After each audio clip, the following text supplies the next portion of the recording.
Olá, mulheres. Evelyn Maciel aqui. Vamos dar continuidade à leitura do livro Campo de Batalha da Mente, da autora Joyce Meyer. Estamos agora no capítulo 12, Uma mente ansiosa e preocupada. Deixa a ira, abandona o furor, não te impacientes. Salmo 37, 8. A ansiedade e a preocupação são ataques à mente que pretendem nos desviar a atenção de servir ao Senhor. O inimigo também usa esses tormentos para empurrar nossa fé para baixo. Assim, ela não pode aumentar e nos ajudar a viver em vitória. Algumas pessoas têm tal problema com a preocupação que poderia até mesmo ser dito que elas são viciadas em preocupação. Se elas não têm alguma coisa pessoal com o que se preocupar, elas se preocuparão com a situação de outra pessoa. Eu tinha esse problema, por isso estou bem qualificada para descrevê-lo. Como estava constantemente me preocupando a respeito de alguma coisa, jamais desfrutei a paz pela qual Jesus morreu para que eu tivesse. É absolutamente impossível preocupar-se e viver em paz ao mesmo tempo. Paz não é alguma coisa que pode ser colocada em uma pessoa. É um fruto do Espírito. Gálatas 5:22. E fruto é o resultado de permanecer na videira. João 15:4. Permanecer refere-se a entrar no descanso de Deus, relatada no capítulo 4 de Hebreus, como também em outros lugares da palavra de Deus. Há diversas palavras na Bíblia que se referem à preocupação, dependendo da tradução em que você estiver lendo. A versão King James não usa a palavra preocupação. Além de não te impacientes, Salmo 37:8, outras frases padrão usadas para nos advertir contra a preocupação são: não andeis ansiosos, Mateus 6:25.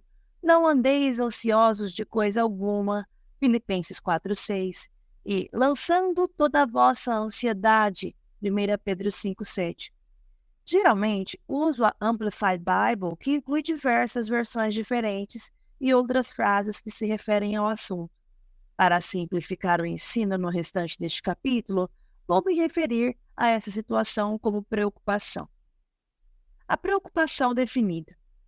O dicionário Webster define preocupação como se segue: sentir-se apreensivo ou inquieto, verbo transitivo, fazer alguém sentir-se ansioso, angustiado ou inquieto, substantivo, uma fonte de inquietação contínua. Também ouvi essa palavra definida como atormentar-se com pensamentos perturbadores. Quando vi a parte sobre atormentando-se com pensamentos perturbadores, decidi imediatamente que sou mais esperta do que isso. Acredito que cada cristão é. Penso que os crentes têm mais sabedoria além de sentar-se por aí e atormentar-se. A preocupação certamente jamais torna qualquer coisa melhor. Então por que não desistir dela? Outra parte da definição também me esclareceu: agarrar pela garganta com os dentes e sacudir ou lacerar, como um animal faz a um outro, ou fustigar por meio de repetidas mordidas ou dentadas. Refletindo nessa definição, fiz a seguinte correlação: o diabo usa a preocupação para fazer conosco precisamente o que está descrito acima. Quando temos uma luta com a preocupação, mesmo por umas poucas horas, é exatamente assim que nos sentimos, como se alguém nos estivesse apanhando pela garganta e nos sacudido até ficarmos completamente exaustos e dilacerados. A repetição de pensamentos que vêm e não nos deixa é como as repetidas mordidas e dentadas descritas na definição. A preocupação é definitivamente um ataque de Satanás à mente. Há certas coisas que o crente é instruído a fazer com sua mente e que o inimigo quer se assegurar de que elas jamais sejam feitas. Consequentemente, o diabo tenta manter a arena mental suficientemente ocupada com os tipos errados de pensamento, de forma tal que a mente nunca se liberta para ser usada para o propósito para o qual Deus a planejou. Discutiremos as coisas certas a fazer com a mente no próximo capítulo, mas agora, deixe-me continuar nosso estudo sobre a preocupação até termos a revelação total de quão inútil ela realmente é. Mateus 6, 25 ao 34 é uma excelente passagem para ler quando sentirmos um ataque de preocupação vindo. Vamos examinar cada um desses versos separadamente para ver o que o Senhor está nos dizendo sobre esse assunto vital. Não é a vida maior do que as coisas? Por isso, vos digo, não andeis perpetuamente ansiosos, inquietos e preocupados pela vossa vida, quanto ao que haveis de comer ou beber, nem pelo vosso corpo, quanto ao que haveis de vestir. Não é a vida qualitativamente mais do que o alimento e o corpo mais, muito acima e mais excelente do que as vestes? Mateus 6, 25, com acréscimos da autora. O propósito da vida é ser de tão alta qualidade que a desfrutemos imensamente. Em João 10, 10, Jesus disse: o ladrão vem somente para roubar, matar e destruir. Eu vim para que tenham e desfrutem da vida, e a tenham em abundância, completa, até que transborde. Acréscimos da autora. Satanás tenta nos roubar essa vida de muitas maneiras. Uma delas é por meio da preocupação. Mateus 6, 25 nos ensina que não há nada na vida com o que nos devamos preocupar, nenhum aspecto dela. A qualidade de vida que Deus providenciou para nós é suficientemente grande para incluir todas essas coisas, mas se nos preocupamos sobre as coisas, então as perdemos, como também a vida que Deus quis que tivéssemos. Não é você mais valioso do que um passarinho? Observai as aves do céu. Não semeiam, não colhem, nem ajuntam em celeiros, contudo vosso Pai Celeste as sustenta. Porventura não valiei vós muito mais do que as aves? Mateus 6, versículo 26. Poderia fazer bem a todos nós gastarmos algum tempo observando as aves. Foi isso que o nosso Senhor nos disse para fazer.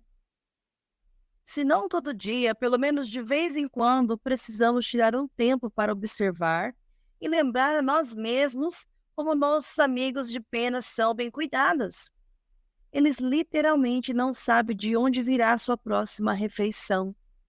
Apesar disso, jamais vi um pássaro sentado em um galho da árvore tendo esgotamento nervoso por causa de preocupação.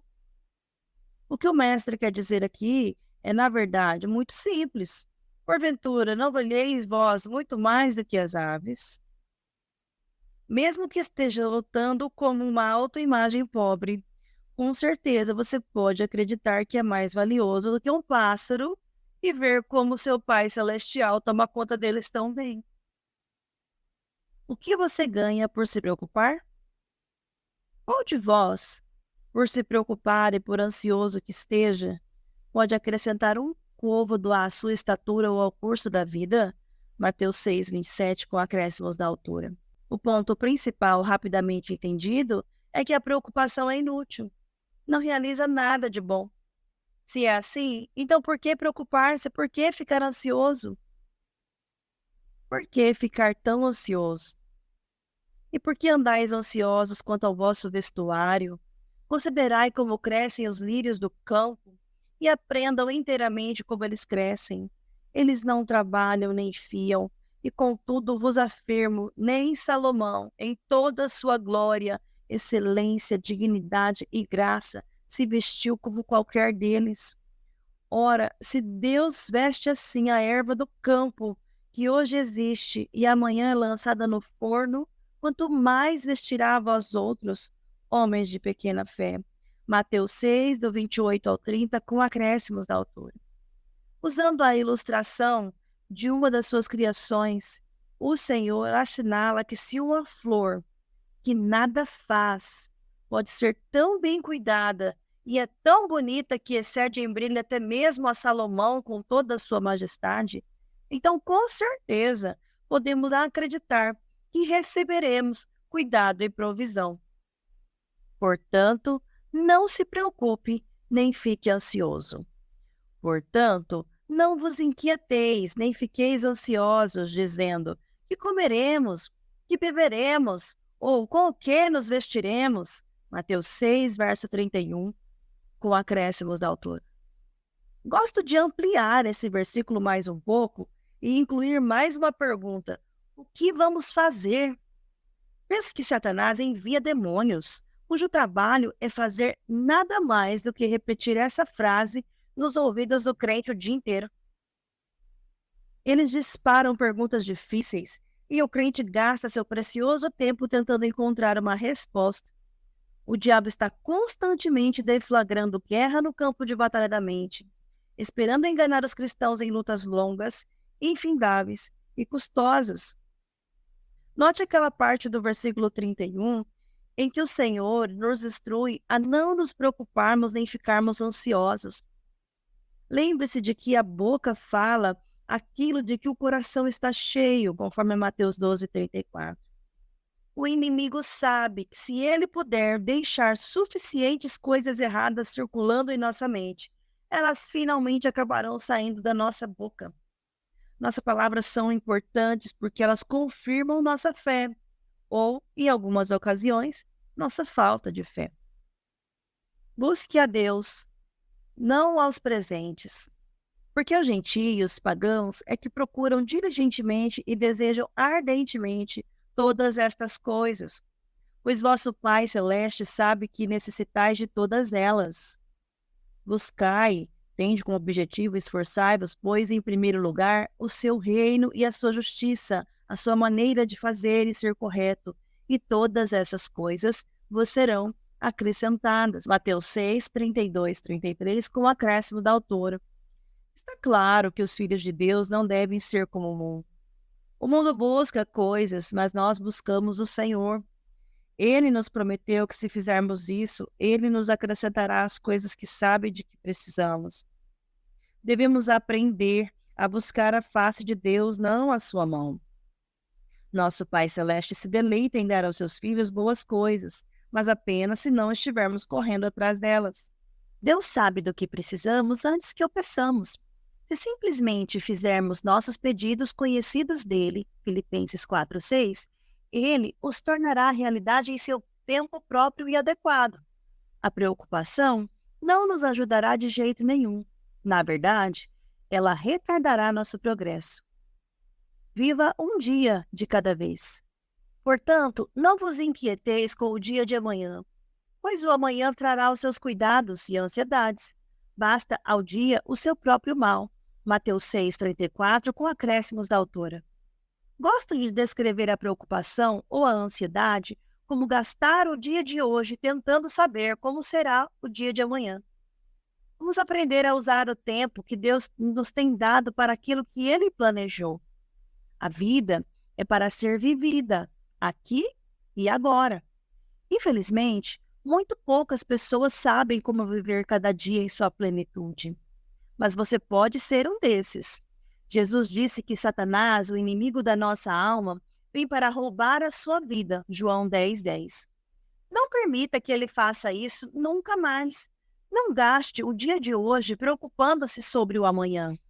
Você tem coisas suficientes acontecendo hoje. Isso precisa de toda a sua atenção. A graça de Deus está sobre você para que você lide com qualquer necessidade sua hoje. Mas a graça de amanhã não virá antes que o amanhã chegue. Então, não desperdice o dia de hoje. Não ande ansioso nem se inquiete. Não andeis inquietos nem ansiosos de coisa alguma. Em tudo, porém, sejam conhecidas diante de Deus as vossas petições, pela oração e pela súplica, pedidos específicos, com ações de graças, continuai a fazer seus desejos serem conhecidos de Deus. Filipenses 4, verso 6, com acréscimos da autora. Este é outro bom versículo para se ter em mente quando vier um ataque de preocupação. Recomendo enfaticamente falar a palavra de Deus com a boca. É uma espada de dois gumes que precisa ser brandida contra o inimigo. Hebreus 4:12, Efésios 6:17. Uma espada na sua bainha não fará bem algum durante um ataque. Deus nos deu sua palavra, use-a. Aprenda versículos como esses e quando o inimigo atacar, contra-ataque-o com a mesma arma que Jesus usou, a palavra. Lance fora a racionalização. refutando argumentos e teorias e racionalizações e toda altivez e superioridade que se levante contra o verdadeiro conhecimento de Deus e levando cativo todo pensamento à obediência de Cristo, o Messias, o ungido. 2 Coríntios 10, verso 5, com acréscimos da autora. Quando os pensamentos que lhe estão sendo oferecidos não concordam com a palavra de Deus, a melhor maneira para calar a boca do diabo é repetir a palavra. A palavra, saindo da boca de um crente com fé para respaldá-la, é a mais efetiva arma que pode ser usada para ganhar a guerra contra a preocupação e a ansiedade. Lance seus cuidados sobre Deus. Humilhai-vos, rebaixai-vos, descei em vossa própria avaliação. Portanto, sob a poderosa mão de Deus, para que Ele, em tempo oportuno, vos exalte, lançando sobre Ele toda a vossa ansiedade, todos os vossos cuidados, todas as vossas preocupações, todos os vossos interesses, porque Ele tem cuidado de vós, com afeição, e toma conta de vós, vigilantemente. 1 Pedro 5, do 6 ao 7, com acréscimos da autora. Quando o inimigo tenta nos dar um problema, temos o privilégio de poder lançá-lo sobre Deus. A palavra lançar, na verdade, significa jogar ou arremessar. Podemos jogar ou arremessar nossos problemas para Deus, e creia-me, Ele pode pegá-los. Ele sabe o que fazer com eles. Essa passagem nos permite saber que humilhar-se significa não se preocupar. A pessoa que se preocupa ainda pensa que ela pode, de alguma maneira, resolver seu próprio problema. A preocupação é a mente correndo de um lado para o outro, tentando encontrar uma solução para uma situação. O homem orgulhoso é cheio de si, enquanto o homem humilde é cheio de Deus.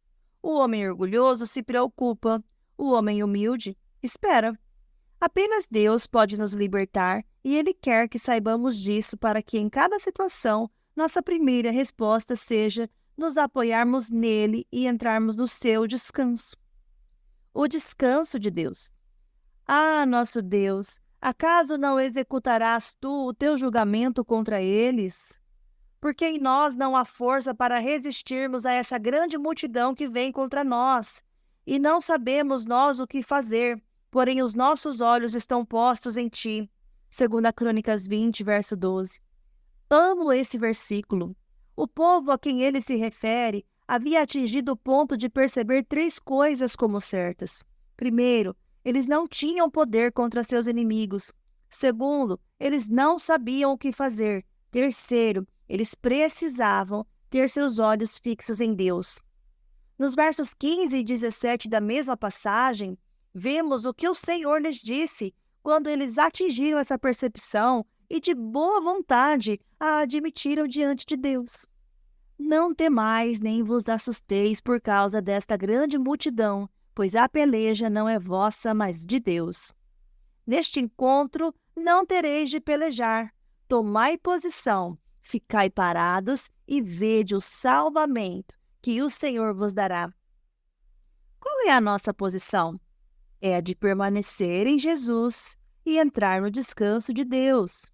É a de esperar no Senhor continuamente, com os olhos fixos nele, fazendo o que ele nos direciona a fazer e, por outro lado, tendo o temor referente de nos movermos na carne.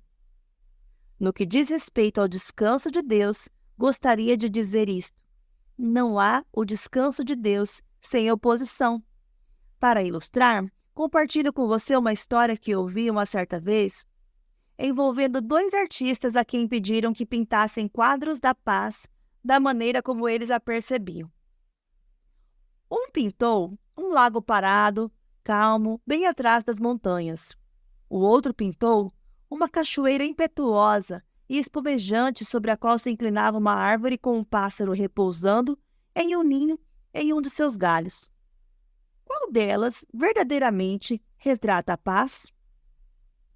A segunda, porque não há paz sem oposição. O primeiro quadro representa estagnação. A cena representada pode ser serena. Uma pessoa poderia ser motivada a ir lá para se convalescer. Ela pode oferecer uma bela imagem, mas não retrata o descanso de Deus. Jesus disse: "Deixo-vos a paz. A minha própria paz vos dou e lego como herança. Não vou-la dou como a dá o mundo." João 14:27, com acréscimos da autora. Sua paz é espiritual e seu descanso é aquele que funciona durante a tempestade, não na ausência dela. Jesus não veio para remover toda a oposição da nossa vida. Antes, pelo contrário, veio para nos dar um enfoque diferente das tempestades da vida. Devemos tomar sobre nós o seu jugo e aprender dele. Mateus 11:29. Isso significa que devemos aprender seus caminhos para enfrentar a vida da mesma maneira que ele enfrentou. Jesus não se preocupava e nós também não temos de nos preocupar. Se você está esperando não ter nada com o que se preocupar para parar de se preocupar, então provavelmente eu devesse lhe dizer que você terá de esperar um longo tempo, porque esse tempo pode jamais chegar. Não estou sendo negativa, estou sendo honesta.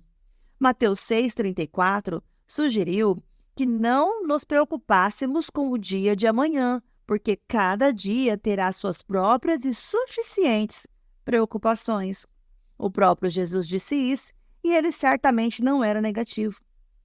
Estar em paz, desfrutar o descanso de Deus em meio à tempestade, dá mais glória ao Senhor porque prova que seu método funciona. Preocupação, preocupação, preocupação. Desperdicei anos da minha vida me preocupando com coisas sobre as quais não podia fazer nada. Gostaria de ter aqueles anos de volta e ser capaz de encará-los de maneira diferente. Entretanto, uma vez que você tenha gasto o tempo que Deus lhe deu, é impossível consegui-lo de volta e fazer as coisas de um jeito diferente. Meu marido, por outro lado, jamais se preocupou. Houve um tempo em que ficava zangada com ele porque ele não se preocupava comigo e se juntava a mim para falar sobre todas as possibilidades sombrias se Deus não se fizesse presente e satisfizesse nossas necessidades.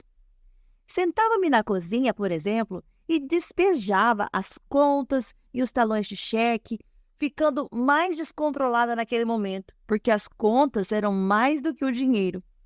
David ficava no cômodo próximo brincando com as crianças, vendo televisão enquanto elas pulavam-lhe nas costas e punham-lhe rolos no cabelo. Lembro-me de ter dito em tom desagradável: "Por que você não vem aqui e faz alguma coisa em vez de ficar brincando enquanto tento resolver esta bagunça?" Quando ele respondia com: "O que você quer que eu faça?"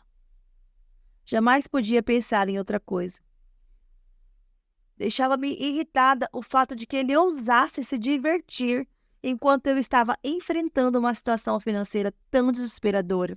David me acalmava, lembrando-me de que Deus tinha sempre satisfeito nossas necessidades, que nós estávamos fazendo nossa parte, que era ofertando, orando, confiando, e que o Senhor continuaria a fazer a parte dele.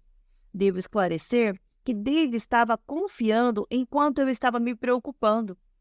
Ia para a sala com ele e as crianças, e um pouquinho mais tarde os pensamentos voltavam a se mover em minha mente. Mas o que vamos fazer? Como vamos pagar essas contas? E se? E então, veria todos esses desastres na tela do cinema da minha imaginação.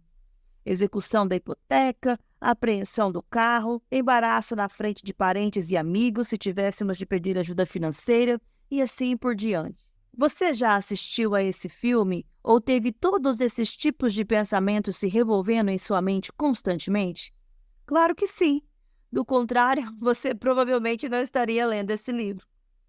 Depois de acolher os pensamentos que o diabo estava me oferecendo por uns instantes, voltava para a cozinha, pegava todas as contas, a calculadora e o talão de cheques e começava toda a confusão outra vez. Quanto mais fazia, mais irritada ficava. Então, repetia a mesma cena, gritava porque Dave e as crianças estavam se divertindo enquanto eu estava carregando toda a responsabilidade. Na verdade, o que estava experimentando não era responsabilidade, era cuidado. algo que Deus havia me dito especificamente para lançar sobre ele. Olho para trás e vejo que desperdicei todas aquelas noites que Deus me deu nos primeiros anos do meu casamento. O tempo que Ele nos dá é um precioso presente, mas eu o dei ao diabo. Seu tempo é seu mesmo. Use-o com sabedoria. Você não passará por esse caminho outra vez. Deus satisfez todas as nossas necessidades e Ele o fez de diferentes maneiras. Ele jamais nos aponta uma única vez sequer. Deus é fiel. Não se preocupe, confie em Deus. Seja a vossa vida, seu caráter ou disposição moral, sem avareza, sem amor ao dinheiro, incluindo ganância, avidez, luxúria e o desejo ardente de posses terrenas. Contentai-vos com as coisas que tendes, circunstâncias e posses, porque Ele, o próprio Deus, tem dito: de maneira alguma te deixarei, nem te falharei, nem te deixarei sem suporte. Nunca, jamais, nunca, nunca, nunca, em qualquer nível te deixarei sem ajuda, te abandonarei, nem te desapontarei, nem relaxarei a minha mão sobre ti. Com toda certeza, não.